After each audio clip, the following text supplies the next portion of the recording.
Incendiary charges from Mayor Adams about the rhetoric from supporters of Zoran Mamdani, as the mayor insists he is not bowing out of the race. Political reporter Marcia Kramer just returned from Gracie Mansion and has more that she sat down with him. A smiling Mayor Adams walked into the living room at Gracie Mansion, and despite the spate of bad news, now Assembly Speaker Carl Hastie is set to join the list of people endorsing Zoran Mamdani. He told me he's in it to win it and will go down as one of the great mayors of all time. My legacy is locked in. I'm gonna be up there with the LaGuardias. So, are you going to campaign to the end of the cycle? Yes, I'm going to keep going. But the mayor seemed bitter about the tone of the campaign and ugly rhetoric he claims he's been subjected to by supporters of the Queen's Assemblymen. Mamdani's supporters, a substantial number of them, are mean people. They're arrogant, they're nasty, they have a total disregard for others. We were walking to the church the other day, getting ready to go for service, and they yelled out, F you, yelling across the street. Team Mamdani offered a tart response.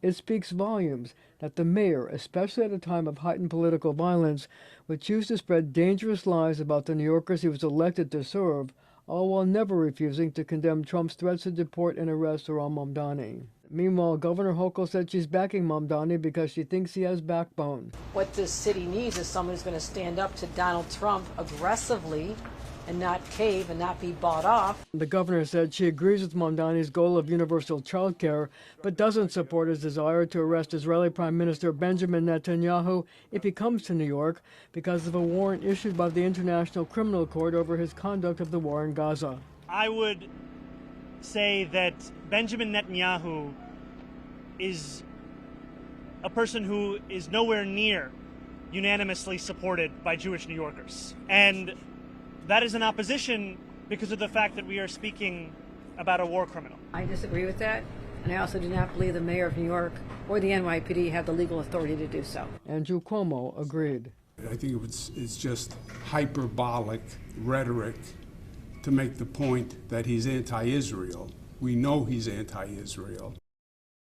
Marcia here in studio with me now. So, Marcia, we had the governor endorsing Mamdani yesterday. You mentioned Carl Hastie now tomorrow, that expected announcement. Does that put pressure on other leadership now to fall in line? Well, you know, I spoke with Congressman Jerry Nadler, who was one of the first politicians to endorse Mamdani, and he said that it does put pressure on both Senate Minority Leader Chuck Schumer and House Minority Leader Hakeem Jeffries to follow suit. And what about the other members then of the Democratic Party, members of the House? Will then they fall in line as well? You know, that's really a problem because two people on Long Island, Tom Suozzi and Laura Gillen, they're in conservative districts, they're swing districts, and they say there's no way that they're going to follow suit. It could cost them the election. Okay, Marcia Kramer, thank you for that update. The sit down with the mayor today. Marcia's been following the mayor's race from the beginning and getting answers for voters. You can find all of her reporting on CBSNewYork.com.